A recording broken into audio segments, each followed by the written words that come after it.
Today's the day, boys and girls. Woke up early.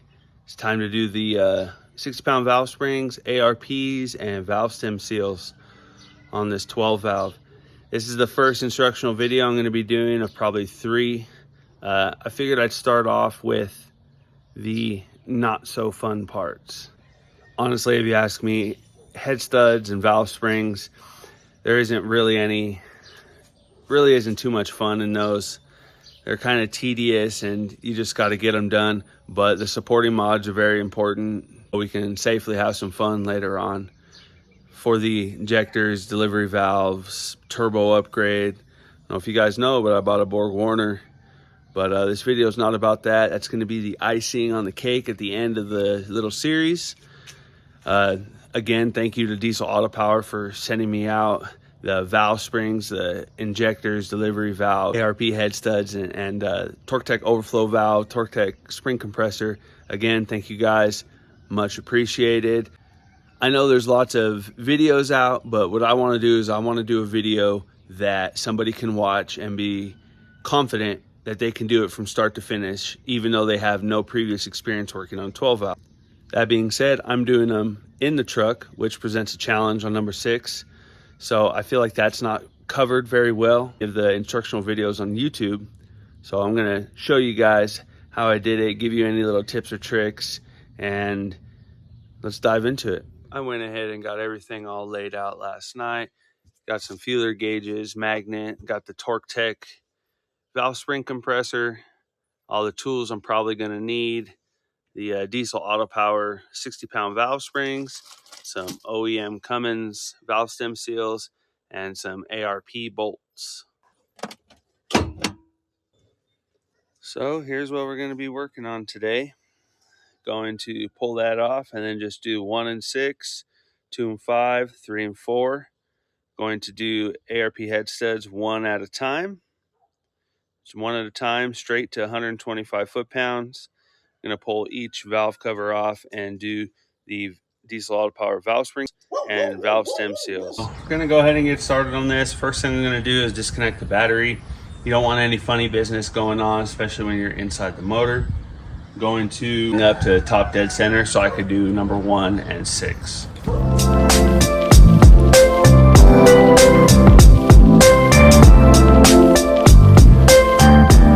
I have these little caps I like to throw on, just in case I'm leaning over, a wrench hits it or something. I know it's not completely covered, but it's a little peace of mind for me.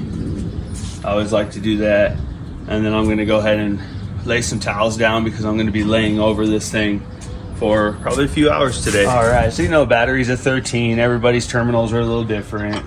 This, that's a 19 right there. So got a socket out for the front one, broke it loose. This one, definitely gonna need a wrench to get back in there. Figured it would be smart if I branded myself today, since Diesel Auto Power is sponsoring all this. Diesel Auto Power, if you're looking for any of these parts, it's where you need to go.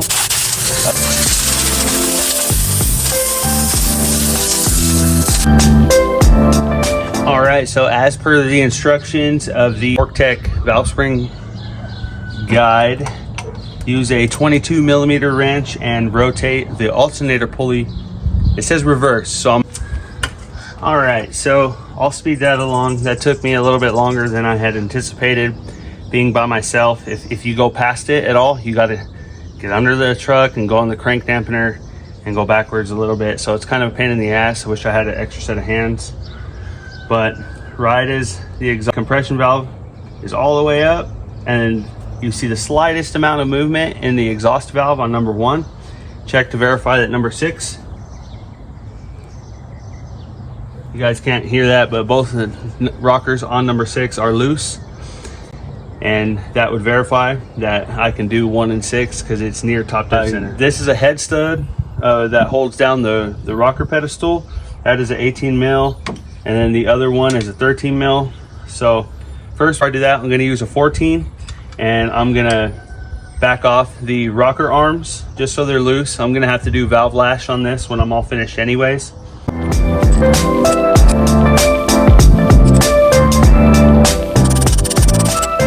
It's too early in the morning to have any busted knuckles from slipped wrenches, so a little tappy tap will do it. ARP kit does come with these little rocker pedestal bolts now, which is cool. I know it didn't in the past. Note about the ARP kit that I did get is the kit that you need to machine your pedestals. I'm not going to do that. 10 dudes I've talked to that have had great results with just using the nut with no washer. So I don't really think it's too big of a deal. I guess we're going to send it and see how it goes. Another note, what I'm going to do is I'm going to cut one of these head bolts, put 3 slices in the sides. I'm going to make a poor man's thread chaser. I don't know if you guys have ever seen that before. Hopefully you have, because it's free. All you need is a grinder, and you can just cut little slits in here, and make sure you clean it all up first, and then you can chase each hole. Put a little grease on there if you want, and it'll get all the debris out. I'm just going to go set this to the side. I'm going to make sure that these push rods don't move. I don't need them to move. I'm actually going to put a little rag right there so nothing goes down. Just try and contain the area a little bit better.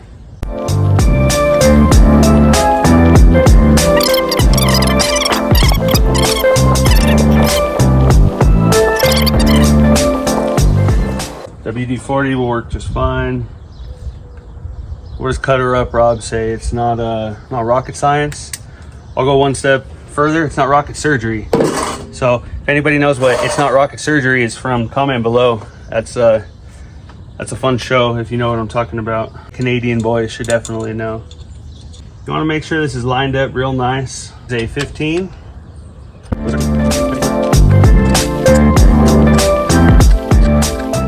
A little magnetic tray, a little fine tooth pick, and a magnet are perfect. What you need for getting these little keepers out.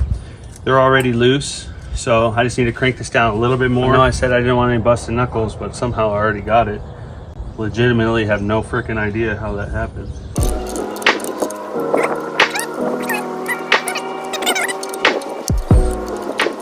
This is that moment where you're just like, man, did I really get it at top dead center? It'd be bad news. I'd be so mad. I read English, the instructions are in English, so hopefully I'm not just retarded. I don't think I am. I've probably done quite a few valve springs before. On 12 valve, that's for sure. This is my first time ever really messing with the 12 valve. I did some stuff to my 24 valve. I did basic stuff, a quadzilla and exhaust, you know, set the valve lash, did maintenance and stuff like that. Nothing too crazy. The LS motor, on the other hand, is that's my tool of choice usually. All right, nuts off, retainers off. It kind of suctions the retainer to the top of this. In the instructions it said to put some grease on there. I'll probably put grease on when I install them, but there we go. I'm going to keep those oriented. This one goes towards the back, this one goes towards the front. Keep the keepers on the same valve. Probably don't have to, but I suggest it. Exactly where you got it from. The spring's right there, and there's the other. So what I'm going to do at this time is I'm going to see, am I top dead? Yes, I am. It's right there. That's exciting. I'm excited about that. I bought some OEM Cummins valve stem seals, so I'm gonna go ahead and put those in and grab them with some pliers and try and work them up. Definitely do not hit the valve stem. You don't want to mar up that valve stem because leaking issues, you know, white smoke, whatever.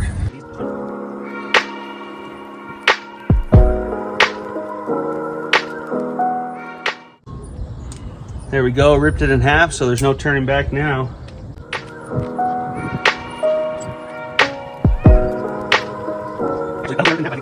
Those don't look OEM.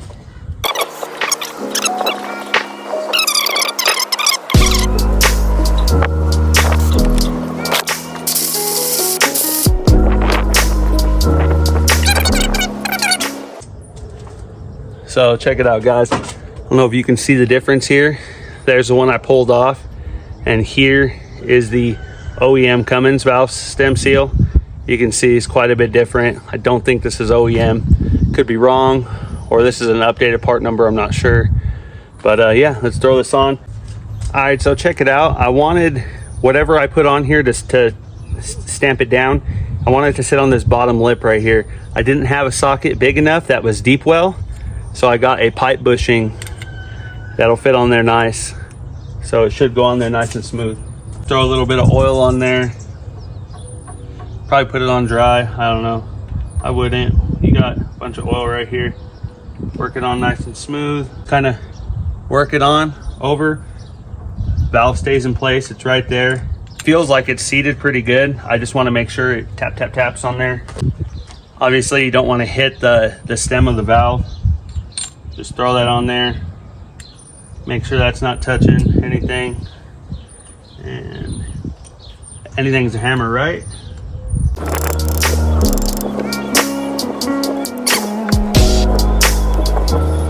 A piece of the old seal. You don't want that to go down in your engine. So I'll get it over there out of the way.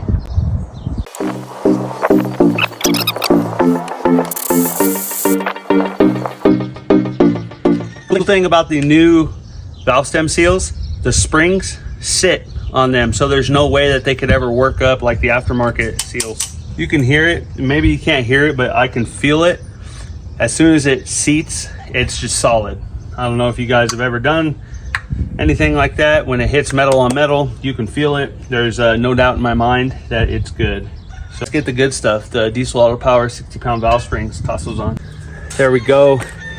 The Diesel Auto Power 60-pounders, they come in packs of 6, so obviously you'll get 2 packs for a 12 valve. So here is a side-by-side comparison. You guys can see this one's quite a bit smaller. The overall diameter appears to be very similar. This one might be slightly larger. That doesn't really matter. But this one's got a nice little gold coating on it, or like bronze, maybe some Cerakote or whatever they do, high temp coating. But as you can tell, it's going to be a little bit more difficult to compress those on there. So let's do it.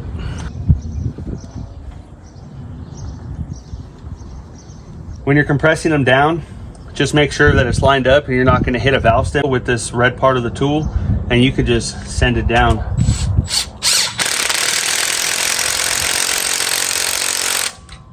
It's like that. Makes work a little bit quicker. Obviously I can't do it on 5 and 6, which kind of sucks, but you know, it is what it is.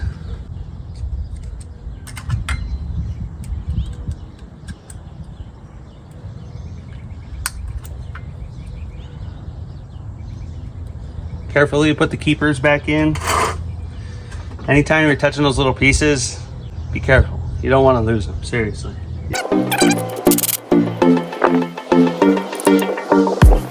And when you loosen it, don't use the impact, you use a wrench.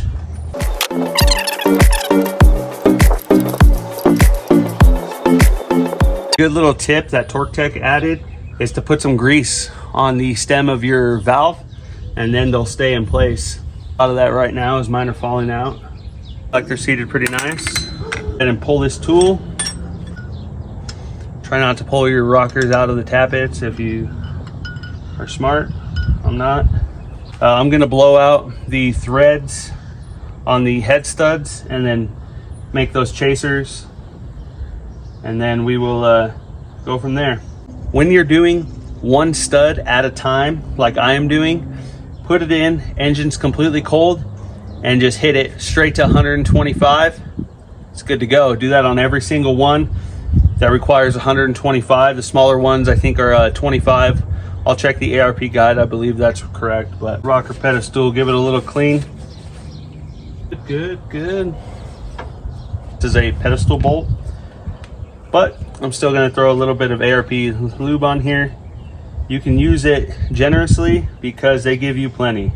Make sure that the ball of the rocker pedestal is seated into the push rod correctly. And these ARPs are a different size, and they're all 12 points. So you need to make sure you have 12 points. Put the bolts on first because you don't want to lose this nut down there. You probably won't, but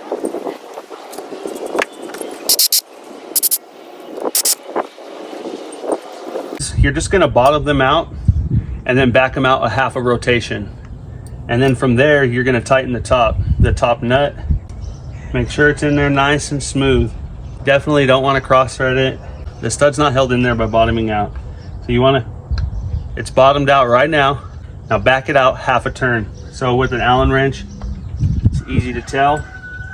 Half a turn. Little tip, I used to work at a place where everything you touched when you were finished, everyone had it to their own color. And I just get yellow now because it's just me. But you hit everything with a yellow dot on the head once it's been torqued and you're certain you're ready to move on to the next point. That's a nice little easy way of double checking yourself. Just putting a yellow dot on the stud so I can make sure that it's not turning as I tighten it. I'll torque it, check it, torque it, check it. Shouldn't move because the stud is just in place. So when you go to torque, the nut is what's pulling it down. Unlike a head bolt, the whole bolt turns. I don't know if you guys have ever been torquing a head bolt and you hear that scary ass creak and groan and you think you broke it, but you didn't. That's kind of the different effects that a bolt versus a stud have. As per the ARP, 25 foot-pounds for the small one and 125 for the large one. I'm gonna do the small one first, just because. Large one, hit that one right to 125 and then be done. I know a lot of guys do the hot. I don't know. I'm not pushing any significant amount of horsepower. I don't need to clamp that head. It's a stock head gasket, 260,000+ miles. If she goes with a cold torque. It's not a big deal to me. I have another gasket and yeah, we'll cross that bridge if it ever comes. With these click types, you don't want to ease into it. You just want to go click and feel that engagement and it's good. That's it. If you feel that click, you're good. See, my stud turned. That's not what you want. That's why I marked that.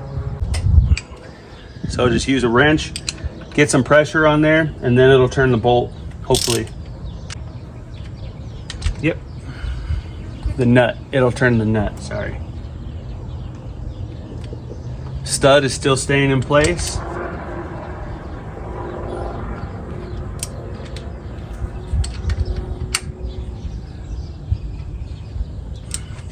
Hopefully I don't fall off my little stool. There it is, 125. Feel like doing it again, just for shits and gigs. That's it. All right, guys, so the first one's all finished up. Here's a little up close of what I was talking about. Paint marker, ARP small, the stud going that way. See those 60-pound valve springs in there with the M seals. I'm not going to worry about cleaning up the valve cover gasket sealing yet because I have another pair of valve covers with fresh gaskets that I'm going to throw on there. Go back and do a valve lash on everything before I start it up, but I just kind of wanted to see how much room I got back there to do number 6 because that's next. It's done, and then I'm probably not going to film that because it's going to be a pain in the butt. So hopefully after number 6, everything else should move along quickly. Wanted to show you what's going on back here. This is number 6. Got a couple flashlights up in there. Got the valve springs off, excuse me. Got the new stem seals in there. It's tight, but it's not impossible. It's definitely a little bit more simple than I thought it was going to be. Getting the keepers back on the springs, that's going to be the hard part. All right, so that back head stud was a little, I didn't like it the way it was screwing in there. So I went ahead and made a chaser out of one of the old ones. Throw a little grease on here and screw it in and it'll clean up all the threads. You can see, just slice some slits in it. Easy as that. Here we go, boys and girls.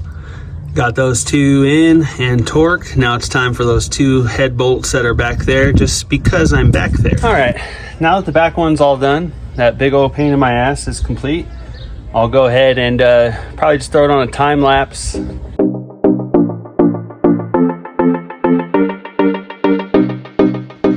All right, so that's all I'm gonna be able to get done today. I got half the studs in, so I got 13 of the studs in, just doing one by one like I was saying. I got 1 and 6 valve springs, valve stem seals, and yeah, that's it. That back one took me a long time, but the other ones I just going slow and making sure everything's right. Some of them, the threads need chased, some of them don't. You can see the ones I've done.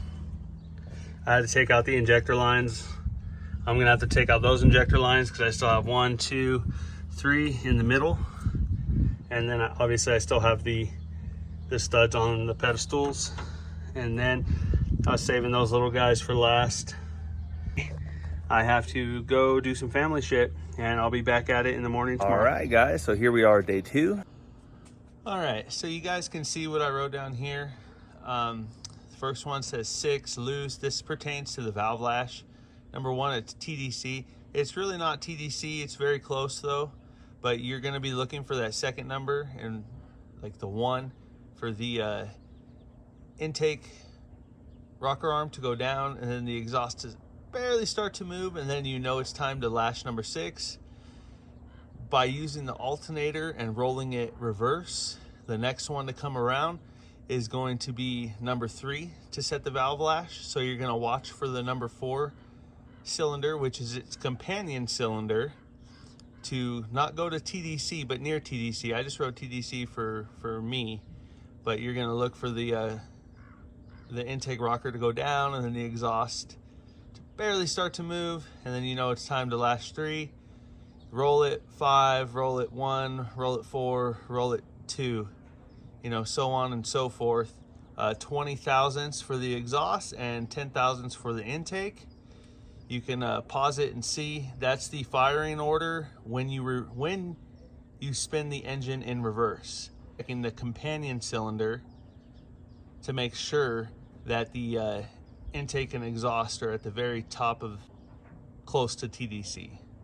All right, ahead, and before I spin it, I'm gonna lash number 6 to 10 and 20 thousandths, and then as I roll it, number 3 and number 4 will be next. So those are the springs I'm gonna do next because it'll be at top dead center, and then I will lash 3, and then I'll keep rolling the engine over to the next one, which would be 5, and then I'll do 5 and 2, and then I'll lash 5, and then once I'm done with all that, I'll keep rolling it over and get the other 3 cylinders that I missed.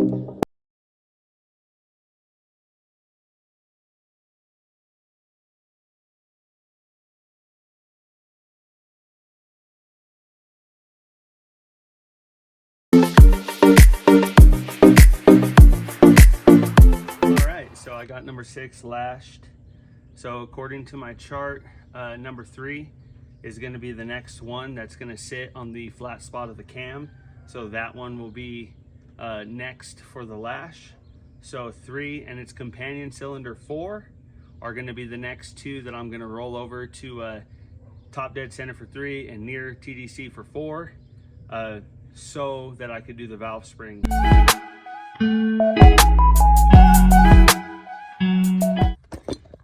You can see that sticky grease trick is really nice. Just put a little bit of grease inside the keeper. I just used some red stuff. That's what I had laying around. And then you just put it in there and just squeeze them together and they stay in place. You don't really have to worry about it. It's actually quite nice. Springs are done. All the valve stem seals are done. All the head studs are done except the little short guys that are on the outside by the exhaust manifold. I'm gonna knock those out right now. The valve lash is all complete, so I think it's pretty much done. I'm gonna slap the valve covers back on, do the other studs, plug my solenoid back in, and then try and crank her over. We'll see how it goes. Last one, way back in the corner. That one right there, number 19. Last one. Finished. It's gonna fire her up and hope it doesn't explode. I hate this part. I'm so nervous, but let's see. I have the valve covers off, so at least if something happens, it might be a good video.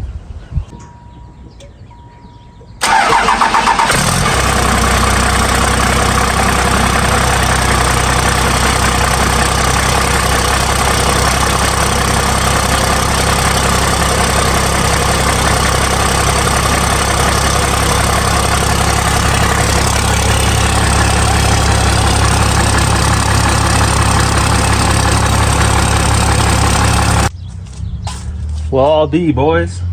Looks like I can do something, read directions, watch YouTube videos, and learn something. Pretty pumped. I don't even know what time it is, noon.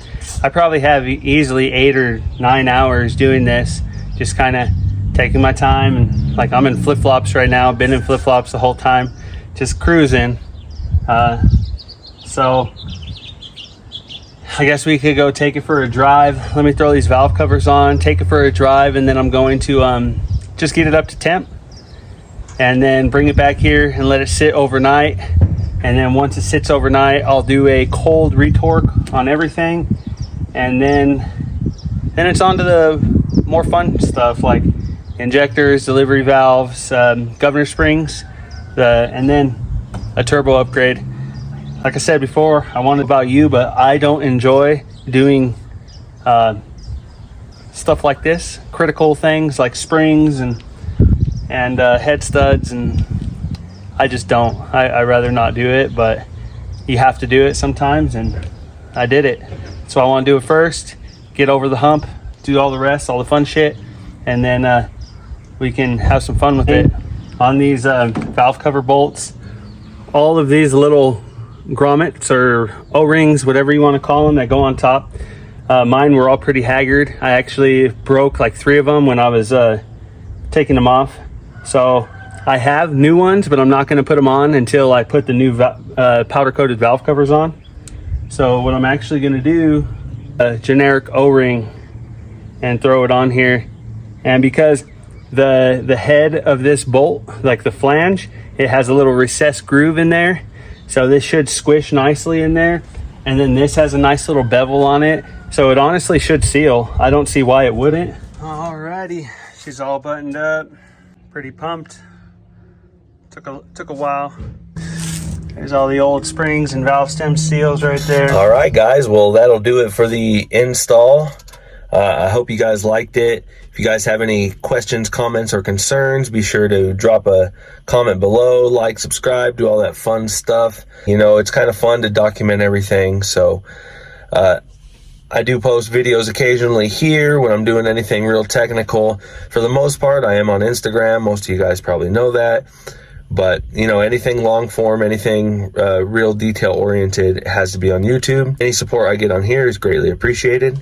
Again, thank you to Diesel Auto Power for sending me out those 60-pound valve springs and ARPs. And we got some more stuff coming up from them. So definitely stay tuned for episode 2 of this little mini series, modernizing the power of a 12 valve. That's kind of the basis of this little mini series that I wanted to do. You know, the new Dodge, the new Ford, the new Duramax, you know, they're all in the ballpark of like around 500 horsepower and 1,000 foot-pounds of torque, you know, give or take. Each model is a little bit different, but that's the benchmark for modern power levels. So that's what I wanted to do. I want to make this old 95 12 valve to the level of the modern trucks. So if you guys are excited about this, let me know. And thank you guys. And see you on the next one. Later.